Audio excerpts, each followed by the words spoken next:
This is Dolores Cannon again with the Metaphysical Hour.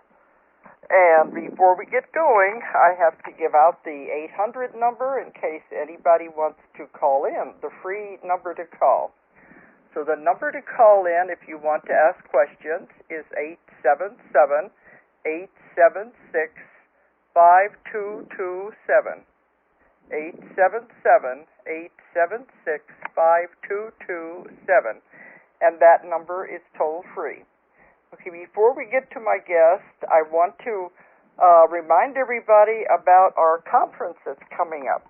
The one that my publishing company puts on. This is the second year that we've done it, and we try to feature a lot of our wonderful authors.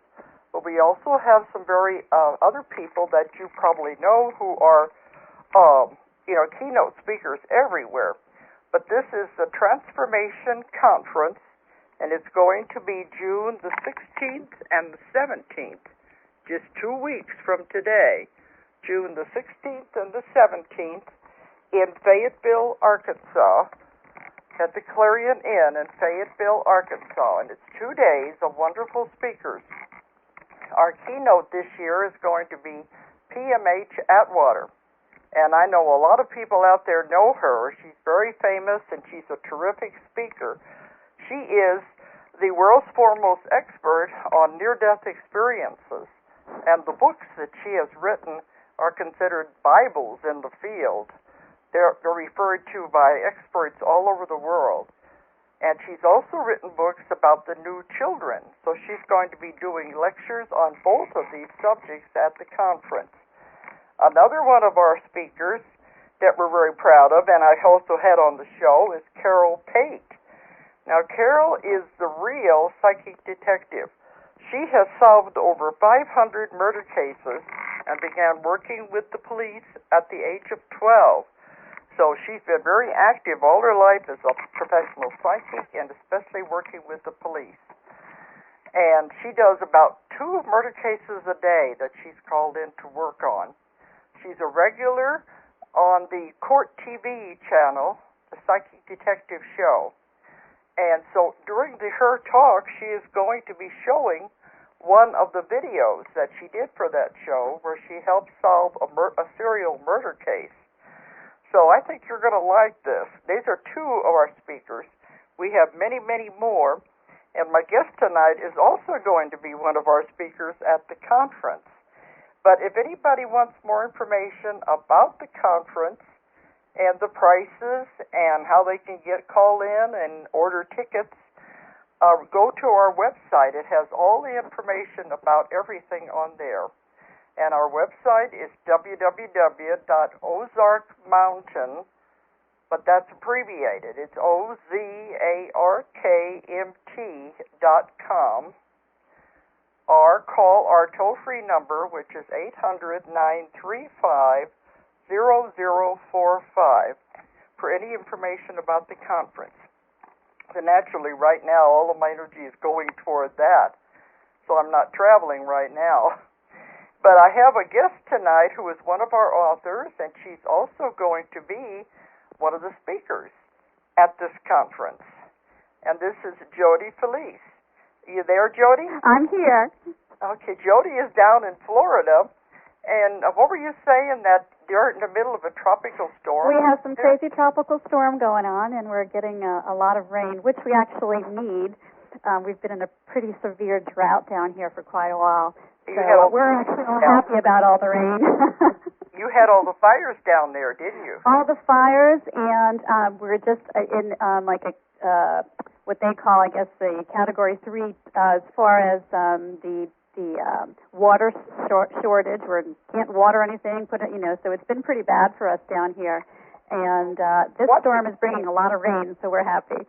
Well, you want the rain, but you don't want a tropical storm to go with it. I think we got the best part of it. It's going to hit more North Florida, and I'm down in South, and so we're getting the rain and not the heavy winds.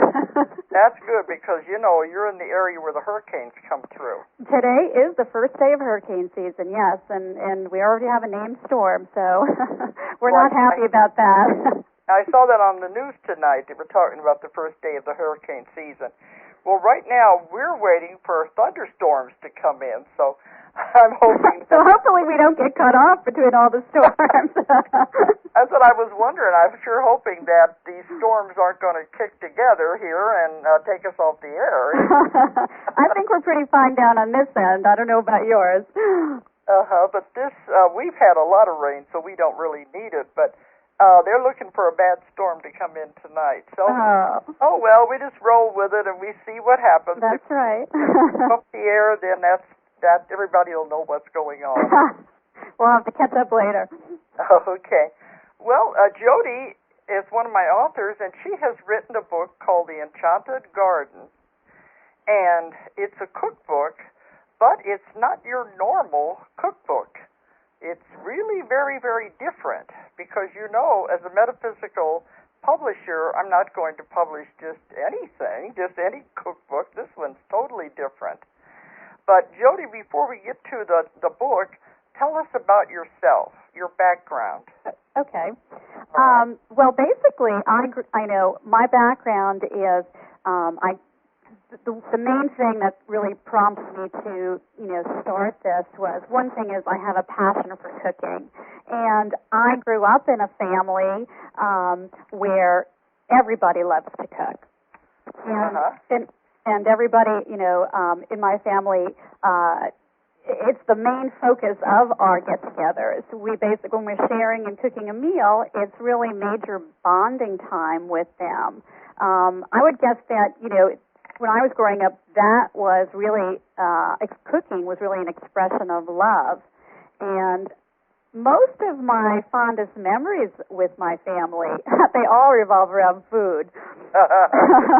And although we all live in different states now, whenever we get together, I mean, that is literally the first thing we discuss, the menu, what we're cooking, who's doing the cooking, what we're buying. So it was a big deal in my household. So growing up, I was very comfortable with cooking. And cooking for me is a release, and how I started to get involved with, how I got to the book basically is I had an interest in herbalism. I was suffering with some physical symptoms from, which prescription drugs were not actually helping me. And I had some friends suggest to me that the possibility that it might be certain foods that I was eating. And well, let me tell them, too, this is what makes this book different, is because it's a cookbook based on herbs. Based on magical herbalism. Yeah, magical herbalism, not just your normal herbs. No, not at all. So go on with the story, then. I want to That's okay. about the book, though, because the herbs. Right. What was wrong? Why did you... I was just suffering from, this was many, many years ago, and I would get very bad migraines, joint pain, sinus conditions, and, for the longest time I was trying to treat them with prescription medications. Yeah. And I could never, I never got the relief that I was looking for, and it became a chronic problem. And when I got turned on to the fact that it might be food sensitivities or food allergies, that really, piqued my curiosity. I really wanted to learn what was actually causing these symptoms.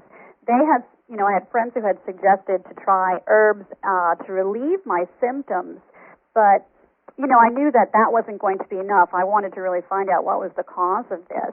And that really led me to doing some research, and everything that I really found about anything on food sensitivities, one of the very first things that you have to do was start to pay attention to what I was eating.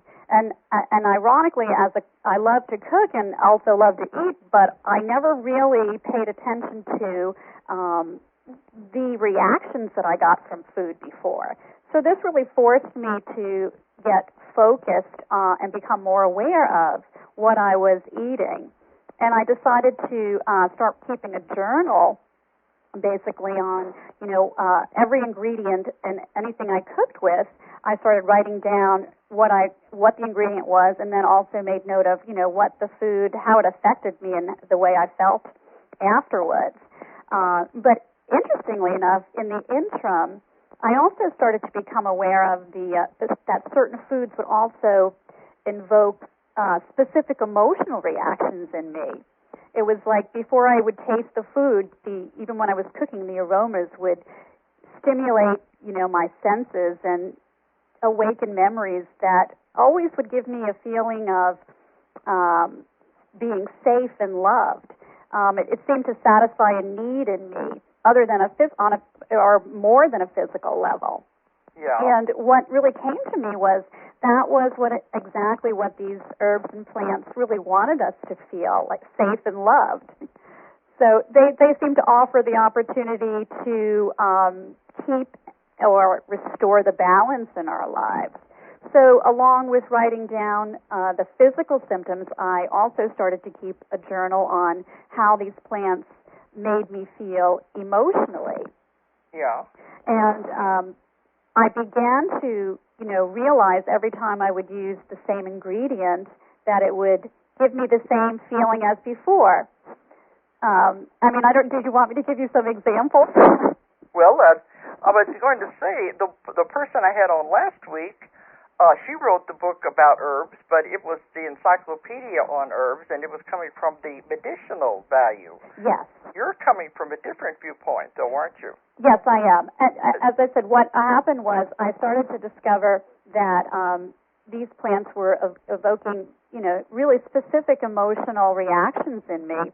And what happened was when my physical symptoms started to heal by changing the certain foods in my diet, I started to become more aware of what was making me feel bad. So I knew that I could either avoid that or limit that in my diet. Uh-huh. But it still left me feeling curious about the emotional reactions that I was getting from certain foods. Yeah, we wouldn't think about that. We just eat and we don't think about it affecting us. Exactly. And most of my life, basically that's the way I was as well until I started to have to be forced to pay attention to what I was eating. Well, one thing I want to bring up, too, you would think if you were so, fascinated by food and eating, your picture, you're very thin. I'm thin. I'm very healthy.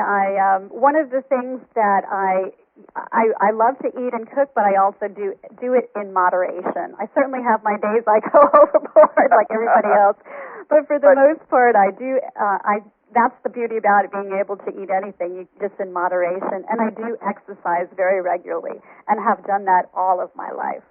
So that's really helps me considerable, and a good metabolism. I'll thank my family for that. That's what I was thinking, that you were talking about your whole life, your family evolved around food, and I would think you would be heavy, but you're really not. No, and, really pretty much nobody in my family in that respect. We I guess, again, a good metabolism helps there. But it's eating in moderation that I believe that, really is the key to that. But do you think the combination of these foods also help to keep you thin? I would think as long as nothing is going to help you keep thin if you overindulge. Yeah, that's true. So it's basically, I think that's a personal. You want to be able to be healthy. You eat certain foods to do that. One of the things that this book is more. This book touches more on the emotional and spiritual attributes of all these plants and herbs. I do not get into the medicinal attributes of them at all. The other author did, because that was her life. She was an herbalist. Right. But you're different, coming at it from a different direction, to where you're looking at the how the herbs affect us in our food. Yes. Exactly. All right, but that's one thing too. Are you a vegetarian? I'm not a vegetarian. I love my meat. That's what I was wondering. In the cookbook, I didn't see very many recipes that had meat in them. So. I think there is a variety of in there. There's lots of. I have recipes in there for steak, for chicken, for pork, for. There's a variety in there. Okay, so anyway, you're not switching over to vegetables entirely, then? No, that's the beauty of this. This is maybe I should just give you to tell you what magical herbalism really is. Yeah, And, go ahead. First off, magic definition is the use of natural energies to bring about needed change. And magic gets its power from the earth. And herb magic is just a specialized form that utilizes the powers of the plant to manifest specific personal transformation. And it really consists of choosing, preparing, and eating certain foods based on their energies and your specific need or desire. And well, does that mean sometimes you'll have a craving for certain things, or what? In other words, how these plants really help you. Is that what you're asking me?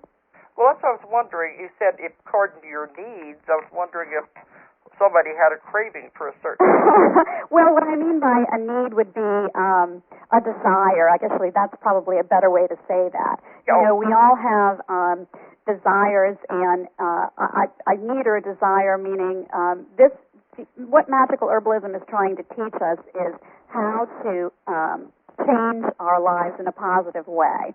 And, the theory of magical herbalism is very similar to aromatherapy. Okay. Most of us have heard of that, and aromatherapy utilizes the powers of each plant, and through its use and your intention, it assists you in achieving your desired result. And magical herbalism is just a different form in which to utilize the powers of these plants. The purpose of this book really is because I love to cook, and this is the way I choose to be able to get this out or spread the word, so to speak, is the book is really to promote emotional and spiritual growth through cooking. Uh-huh. And the book also promotes all the positive energies they have. But the recipes that follow really provide the tools for us to connect with these energies so they can allow them to enhance our ability to create the positive change. So the cooking really, the cooking and the eating part the cooking is not as essential as the eating part is, or the awareness part, I should say. Yeah. Well, I think it boils down to you want everybody to enjoy their food anyway, not to just gulp it down and go running off somewhere. Right. And basically, what I'd really like to touch upon is how these plants really help us create positive change. And, as I mentioned, herb magic consists of certain foods based on their unique energies and your specific need. If you're lucky enough to know what you want or need or what your desire is, then you would choose, or you would use this book as a guide to help you choose foods that would enhance the effectiveness of your desired outcome. And because when we eat, our bodies really absorb these energies, so it's very much like taking vitamins and supplements. We take vitamins and supplements for specific physical needs. And we know each vitamin and supplement has a specific purpose that addresses a physical need. And we take these vitamins to help us obtain our overall good health. And once we take them, we forget about it. We don't think all day, is the calcium really helping our bones get stronger? We just, we trust in the purpose of the vitamin and we surrender it. It's the same method here that applies to these plant energies. You would identify... Go ahead, I'm sorry. I notice in the book it's not just herbs, you're talking about vegetables and fruit also. All plants, really. Basically plants, fruits, vegetables, herbs, and spices. Those are all, anything this is all really about earth energy, Mother Earth energy. So these things come from the earth, and these all possess not only medicinal attributes, but all these wonderful, spiritual, emotional attributes as well that we really we know very little about, actually. It's kind of hidden knowledge. Yeah. But, in my quest to try to find out, I wanted to really find out if there was anything out there that I was getting these intuitive messages or feelings, and I wanted to know if there literally was anything out there that, correlated with that. When I was doing research, most of the books I found, or all the books rather, were all about medicinal attributes of the plants. Yeah. So, and I really got very frustrated after doing, I would say years of trying to find information on what I was feeling, and really basically started to give up on it, and until a friend out of the blue called me. I hadn't seen in a long time, and he was in a bookstore, and he came across a book called Magical Herbalism, he offered to pick the book up, and as soon as I started reading that book, I knew I found exactly, what I was looking for. Yeah, which of course led me. Way to go then. Huh? This was the way to go. It was the way to go. It validated what I was, feeling, which is, I didn't think. I started to think, well, maybe I'm just feeling this. That's crazy. I'm not going to tell anybody. But in my work, we keep being told, that they say the best food of all for everybody is live food. Is live food? Live food, and by that they mean fresh fruits and vegetables, raw fruits and vegetables. Yeah, I don't know. Yes, I think that's very true, but being a cook, I'm not going to disagree. I don't know enough about it to even lend an opinion about it, or it is. I think that's a personal choice. Because there's a lot of books on eating raw, as I guess they say. Otherwise, it'd just be salads all the time. That would be pretty boring. But you said a while ago you had some examples you wanted to give of different foods and how they affect the body, or what you could eat them for, or use the herbs for. Well, what it is, I wouldn't say how it affects the body. It was more of a feeling that, one of my favorite herbs is basil. And, I love basil, the way it tastes, as sure as many of us do. And, but what I noticed every time I would use basil, it would always give me the sense of power. And then when I would smell it, it would give me a sense of purpose and determination. And then when I went to taste it, it always brought me the sense of kindness. And not only would I get a sense of these collective energies, but I also got a very strong sense of their overall intention. And when I would tune in more, for basil, really the gift, I call it the gift, the intention or the gift to me is the same thing, which is, it was courage. So, specific herbs, plants, and all these things would give me specific feelings like that all the time. And this is when I started to feel things, I would write them down and keep a journal on that. And it really began to make me feel very good that I was really absorbing all this positive energy in my meals. Yeah. And at the time, before I had not found the information on this, as I said, I just kept this to myself because I wasn't sure if I was crazy or not. But I knew what I was feeling, and being a very spiritual and intuitive person, I knew that there was some validity to it, whether there was any actual knowledge to back me up or not. But it sounds like you were very much in tune with your body if you were able to pick up on these subtle feelings like that. Yes. Well, that's where it helped when I started to try to pay attention to my physical symptoms, and that's what really led me to pay attention to everything, because I really needed to find out what was causing my physical symptoms. And, we eat so many things in the course of a day that it could be virtually impossible to pinpoint one particular food that was the culprit. So that's what forced me to not only pay attention, but to keep, a journal of it, so I can go back and say, okay, that did that, and that didn't do that. Yeah. Yeah, because that's the hard part when somebody's allergic to something, is trying to figure out what it is. Right. Right. So all that part, anyway. But in the book, you call these recipes your gifts rather than a recipe. I call the recipes. Sure. I call a recipe. It's as I said before, most people would call it an intention. I call it the gift that they have to offer us.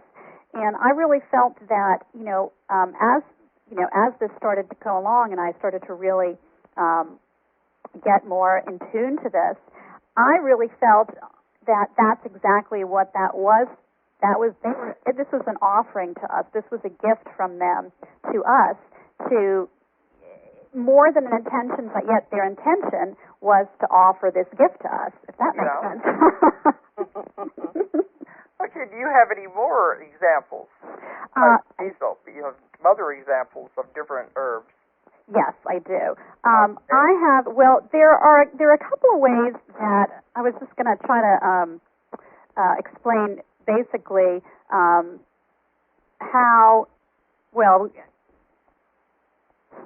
the magic actually works. Yeah, go ahead. And that would be able to, then I can give an example based on that. Yeah, that's good. Explain how the magic works. How the magic actually works is, it's very simple. I mean, this is not rocket science here. Not brain surgery, not rocket science. No. Okay. Very simple. The first thing you have to do is empower your plant. And what empowering your plant does is aligns the vibrations of the plant with your intention, or your desire, your need, whatever you want to call it. And this process increases the effectiveness of the magic. And there really are only three things you need to activate the magic. The first is your personal power, which is personal power is the energy that sustains our bodies. And we release our personal power through movement of any form, be it physical exercise or as well as through our thoughts and visualizations. And two, you need, of course, the awareness of the plant energy that best matches your intention or need. And three, most importantly, you need faith. But what you would do is you would, by infusing your energy or your personal power with the plant, you would then activate and give the magic energy direction, enabling it to, create your desired outcome. So before you would start to cook, you would take your plant or take a few minutes, or herb or fruit or vegetable, whatever it is that you're using, and you just hold it in your hands and visualize your desired result and send it into the plant. Then when you're ready, you would add the enchanted plant into the recipe. These plants are very powerful on their own. However, their powers and your awareness are not enough. You must activate the magic with your intention, which this allows it to fulfill its purpose. Oh, otherwise it just remains inert? Right. And the best example I can give is it's like having your car parked in the driveway. The tank is full of gas, the keys are in the ignition, you're aware of the purpose of the car and what it provides for you, but unless you go and start up the car, it's just going to be sitting in the driveway. So it's really important. The key to this whole concept here is your participation. It's really a requirement. But I was just thinking, usually your main intention when you're cooking is just to eat because you're hungry. Well, yes, that's true, but this is the purpose of the book. Now, if you become aware of the fact that you have all this wonderful, positive, emotional and spiritual energy available to you, along with these, because all of these herbs and plants provide medicinal purposes too, so it's a win-win situation for you. And so you may not be aware. Most of us are not aware of either or. We just like the taste of a food. We eat it. We're not really concerned about if it's going to be healthy or not or help us. Hopefully we all are concerned about keeping ourselves healthy. But one of the reasons I felt a need for this book was because there was such little information and it was so difficult for me to uncover. And I really just felt that, we definitely have enough information bombarding us about our physical well-being, but very little about our emotional and spiritual needs. And, although our physical, it's extremely important to take excellent care of our physical bodies, it really is just as equally as important to take care of our emotional and spiritual needs. Yeah. And what I really like about cooking the most is, one of the things, as I said earlier, cooking and preparing food requires focus. And so when I'm cooking, I am completely absorbed in what I'm doing. I literally tune everything out, and I actually just stay in the moment. And when you're in the moment, your awareness is very heightened. So Yeah. what better time to really absorb through your senses all of these powerful and positive energy of the plant than while you're cooking? So when we need and want something really badly enough, all of our personal power is usually focused on that. So for instance, if I was concerned about my finances and I wanted or needed to make more money, this would probably be weighing very heavily on my mind. And I would be spending an awful lot of time focusing on my desire how to make more money. Yeah. And since my awareness is heightened because I'm cooking, this is the perfect time to choose foods that would be aligned with my desire. Okay, what kind of food are aligned with that desire? Well, I know, because it's in my book, that sesame seeds offers us the gift of prosperity. It holds the energy of desire, opportunity, power, and abundance. What was the herb? Sesame seeds. It's a spice. Sesame seeds? Oh, sesame seeds. Yes. I'm sorry. Sesame seeds. Sesame seeds, They're yes. in bread, hamburger buns and things like that. Yes, there you go. So that is something that you could use? Yes, I mean that because of its energy, that the gift that it offers, its main offering to us is the gift of prosperity, and the minor energies that it. That's something I don't think people would think about that, but Nope. I know a lot of people are always looking for prosperity. Exactly. Yeah. So I would take use the sesame seeds in a recipe or create one using the sesame seeds as the main ingredient. That's your main ingredient. The other ingredients that go into a recipe are also very important. They offer their own unique energy that assists or aids the main energy. The powers of the sesame seeds then are enhanced by all the other minor energies. They're like little additional helpers. They assist in manifesting your desire. Yeah. And in my book, I offer a recipe for sesame seeds called Sesame Stir-Fry. Oh, okay, because I was thinking the only way I knew about using it was just in the bun, but I was thinking, how are you going to put it in your food? Oh, there are many ways to use sesame seeds. Yeah. I make stir-fry a lot, so that would be one. It's excellent. It's a very tasty. It's a really very tasty nut. It's a spice, actually. Well, what other herbs are for a specific purpose like that? Well, some of the other ingredients that go into that dish are carrots. So carrots offer us the gift of inner power. So if your desire is to increase your finances, inner power gives us the confidence to create. And onions also go into that dish. So onions gives us with hope, which allows us the possibilities to create. Garlic gives us with release, which helps us let go of the fear and concentrate on our desire. And there's snow peas in that recipe, which gives us with attraction. And this, of course, brings us the opportunities. There's peppers in there. That gives us with expression, which gives us the freedom to create. And salt gives us with self-worth, and pepper gives us the gift of responsibility. So you can kind of start to see how this works a little bit. This is a collaborative effort. It's collective energies coming together really for the sole purpose of helping you manifest your desired result. Okay, so that's a recipe to manifest money. Right, exactly. Okay. All right. But there are two ways the magic can work for you. One is in a tangible way, as we just said, if you're looking to manifest money, and the other is in an intangible way, which would be more emotional healing. And, these plants provide us with the power of their energies to help us keep a balance within our lives.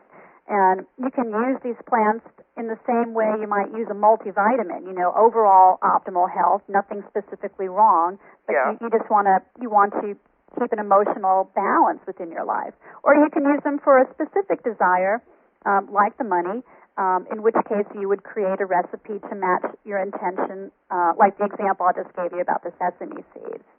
And I know in the book you talk about all the different herbs and the different vegetables and fruits and what each one represents. Yes. So people could read that and just pick out what they want then. Exactly. What I try to do is provide them, the recipes are really the tools for them, and I provide, at the very least, two recipes, or I try to, per plant or herb. But, of course, you don't have to use my recipes. You can, they can use their own recipes. It's not a matter of just being mine. It's not a specific formula. They can come up with their own witch's brew. Exactly. We don't want to say that now, do we? Okay. But yes, that is the concept of it. They can really create their own magic in their own homes. And that really is one of the specific reasons I decided to create this. I used to teach cooking classes on the side in my home. Because when I first discovered this, and I did eventually uncover the knowledge, I did want to share this information, and the best way I thought, or the best opportunity to do that, was to do that through cooking, which I love, and to teach people one-on-one.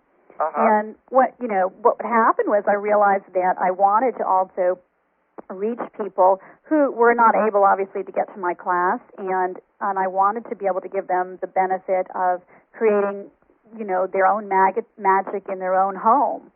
And the book really, the birth of the book really came from that. I just compiled all of my information, recipes that every recipe in that book is recipes I grew up with from friends, families, and from wherever that I cook today and always cooked. So it's a very so no one has to be like I said, no one has to use my particular recipes. And I do want to point out too, because I'm sure someone's going to say I hate to cook. So I want to make it clear that cooking is what really helps you infuse your energy with the plant. But for those of us who don't like to cook, or we eat out a lot, or maybe we have someone else doing our cooking for us, you still do get the benefit of these plant energies. It's really the awareness that counts, and knowing that what they have to offer will allow you to absorb their powers. However, the difference would be is if you're not doing the actual cooking, you're not empowering with your intention, so it's not personalized to your desire. So it would be more the benefit would be more used in a general way. And I don't know about anybody else, but I'll certainly take all the positive energy I'm offered. Yeah, because if you weren't doing the cooking, you wouldn't be focusing your energy into the food that way. Exactly. But, I've heard a lot about ginger. They said ginger is good for a lot of different things. Ginger, and a medicinal purpose, I don't have the medicinal reasons, but yes. In cooking, too, they said you could use it. Yes, I have some recipes in there with ginger, which it would be I believe it's a chicken and ginger stir-fry, and I'm trying to find that in my head and have that in front of me. What ingredients for you? What are the properties of ginger that the characteristics of it? Let's see. I am trying to just find all the energies that it's got to offer. Because that's one I've heard a lot about. They said it would be good to use it in a lot of foods. For ginger? For medicinal purposes? Yeah, what? Did you say for medicinal purposes? Well, no. People said, either way, it's supposed to be good for the body. You put it into the food, and I just wondered what you found in your work about ginger. I'm just going to grab the page so I can speak to you about it. I would pull something that you didn't have right there. That's okay. I found it. Well, ginger actually offers us the gift of forgiveness. Forgiveness. Yes. And to me, when I cook with ginger, these are the energies that I've strongly felt that they had to offer us, and it offered the energy of potential, success, compassion, and choice. And from those energies, I got the overall sense or gift that they wanted to offer was forgiveness. Okay. But, of course, all of these are doing things to the body anyway because they are very good for the body. Yes. That's the beauty of this is, all the foods that we've been eating all along for our physical well-beings are these foods also nurture our emotional and spiritual needs as well. So you do not have to go shopping for any particular foods. There's no out-of-the-way ingredient here. I am quite sure literally everyone has most of these ingredients in their refrigerator or cabinets now, and cook with them on a daily basis if you do cook. So Yeah. these are not. There's nothing unique or hard to find about anything here. These are just everyday ingredients that most of us use if we are cooking. One thing I found was fascinating. I was in Dubai about a year ago, in the Middle East, and they had the spice markets. Yes. And, that was wonderful. All along the streets, they had these huge bags of each different spice. And, you can imagine the smells of a market like that. I can imagine. Wow. Now, see, if you were tuned in and were aware of the energies they had to offer, they probably would have overwhelmed you. But it's these are fresh, too. They go in and you just buy a bag full and take it home, But these, you can imagine all of that fresh spice and the odors in that place, and it's just fantastic. It was you talk about aromatherapy. That's really what it was. Well, that's why I said this cooking is, cooking in general would be, aromatherapy. So a lot of these senses or intuitive feelings I would get or channeled messages would really come through, start with the sense, start with the smell.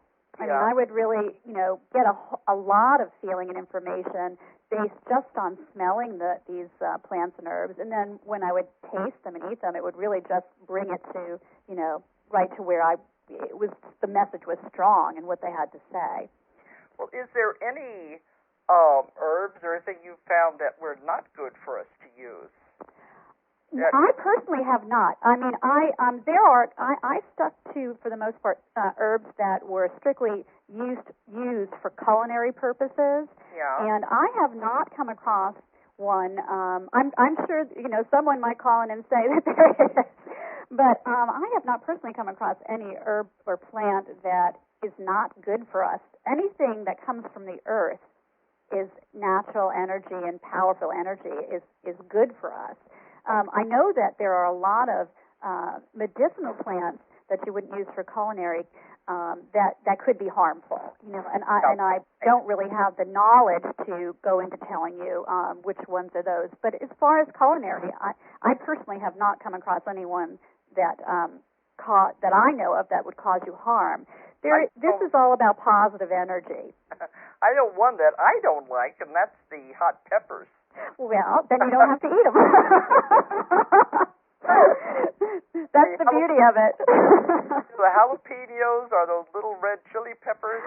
Oh, and I love hot and spicy. But that's the thing here, too. This is all, you can't be afraid to adjust any of these recipes to your taste, your own taste. So I do have recipes in there for hot peppers, and if you don't like hot peppers, you can use mild peppers, and use the same recipe. So super cooks should never be afraid, especially if you're a beginner cook. You should never be afraid to adjust it. In many parts of the world, they use a lot of spices and a lot of very hot things like that too. Yes, they do. I'm sure, especially if you've been traveling to where they've got all the spices out, yes. Oh, yeah, and I've been to India last year, too, and, of course, the food there is very spicy. Palates are so used to that, so that's normal to them.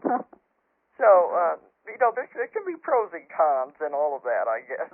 Clears your sinuses right out, though, I'll tell you. Oh, yeah, like even horseradish, to me, it opens up your sinuses. Yes, it does. Okay. But is there any other examples you want to give on there? Sure, I can give you, I have, let's see. We got about 10 minutes left. Oh, okay. No problem. Yes. Let's see here. I do have, there was a time in my life, I should say, that I'll preface it. You know, if you don't know what your need, or because we talked about knowing what your need or desire is, and then customing a recipe to that. If you don't know what your need is or your desire, and a lot of us don't, but we know something's out of balance, we just don't know what the cause is.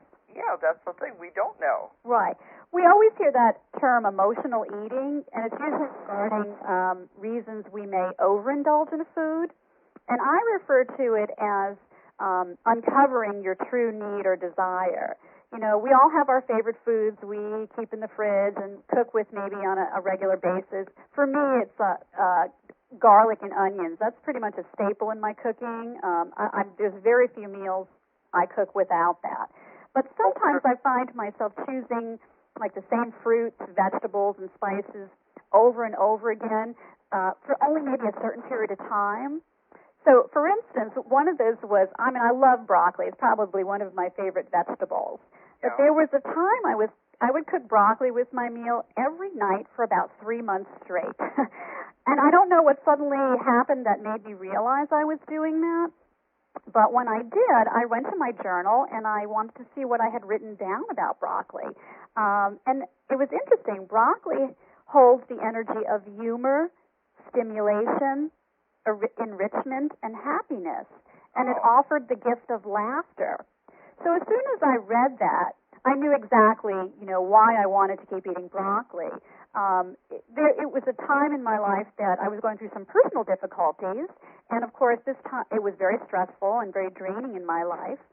And the energy of the broccoli offered me humor, which reminded me of the lighter side, and it also offered me stimulation, which really helped me to feel more inspired, and happiness and enrichment to remind me to be grateful for all the blessings I had in my life.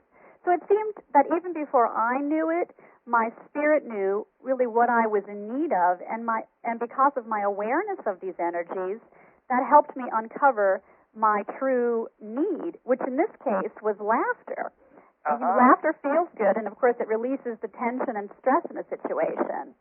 So now that I knew what I needed, along with addressing that particular area in my life, then I began to choose other foods with energies that would help me restore the balance I needed. Again, like taking a vitamin. Mm-hmm. Well, I'm thinking, too, about people talk about comfort foods. Right. When they're feeling down. There's some foods that you want to eat even though they're not good for you. Exactly. That's basically what I'm talking about. When you feel, when we have particular cravings for things, if you start really paying attention to that, and of course armed with the knowledge of the emotional energy they have to offer, you really can, uncover a lot of emotional imbalances in your life that need to be addressed. Mm-hmm. And, I've been talking about how great these foods are, and, you might think all these foods are all this positive energy. The more you eat, they will double your power.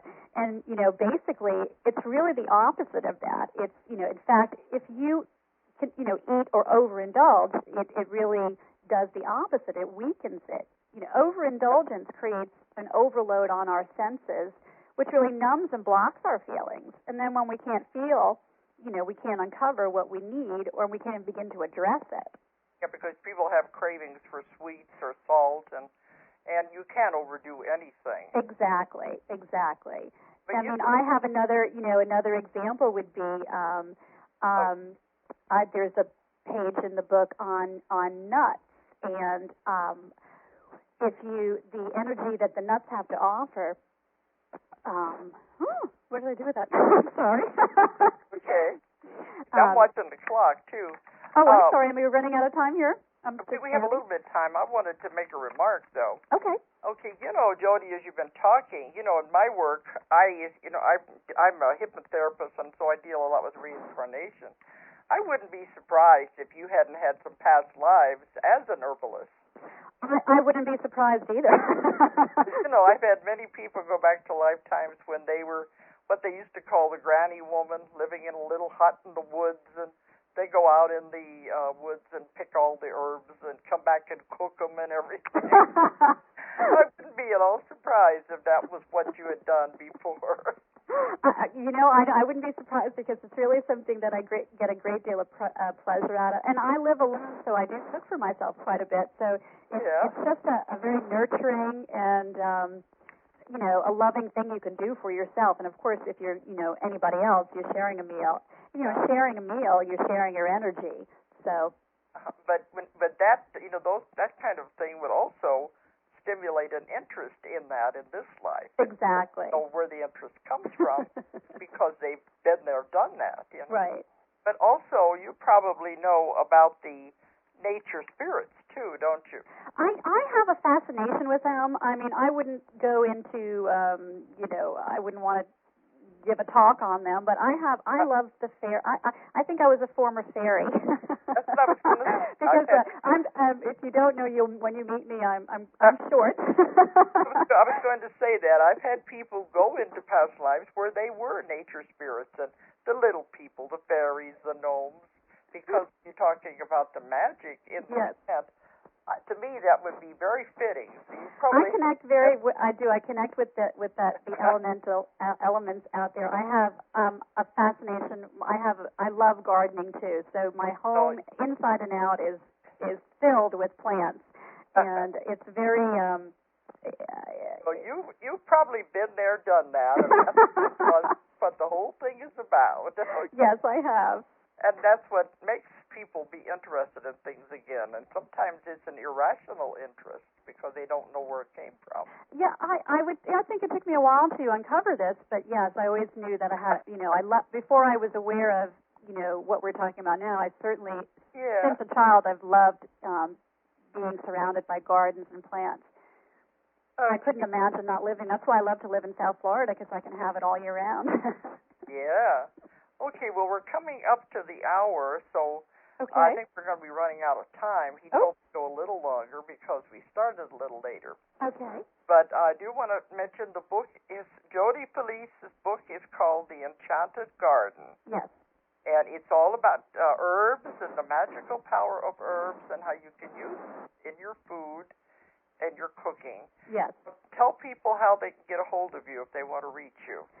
You can reach me by email, and that would be J-O, F as in Frank, E as in Eric, 1136 at AOL.com.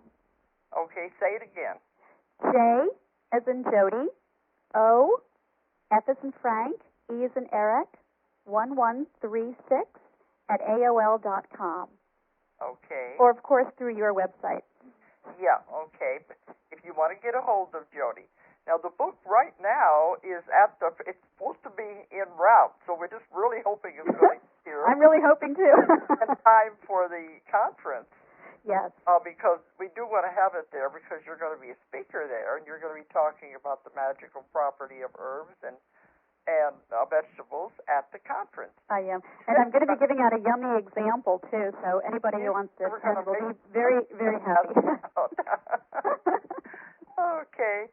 But you probably won't be able to find the book yet in the bookstore, but it will be there within a month anyway, by the time we get it and the distributors get it, called The Enchanted Garden. But we really hope people will come to the conference. It's the Transformational Conference, and it's going to be June 16th and 17th at the Clarion Inn in Fayetteville, Arkansas. Okay, now we're going to have to be saying goodbye. But, Jodi, I want to thank you for being on the show tonight. Oh, and thank you so much for this opportunity. It's a pleasure. Okay. Okay, well, now I'm going to say goodbye to everybody.